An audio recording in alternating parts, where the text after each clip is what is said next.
దేశంలోనే అత్యంత వేగంగా అభివృద్ధి చెందుతున్నటువంటి నగరాల్లో హైదరాబాద్ ముందంజలో ఉంది.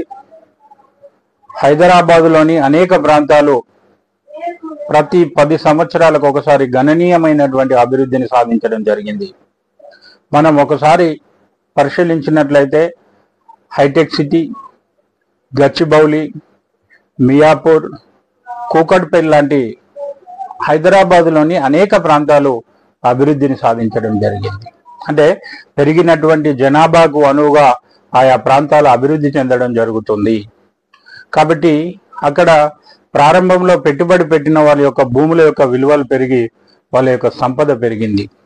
మనం కూడా ఇప్పుడు పెట్టుబడి పెట్టాలంటే అభివృద్ధి చెందుతున్నటువంటి ప్రాంతాలు ఏవైతే ఉన్నాయో ఆ ప్రాంతాలలో పెట్టుబడి పెట్టినట్లయితే మనకు కూడా త్వరగతిన తొందరగా సంపద పెరగడం జరుగుతుంది.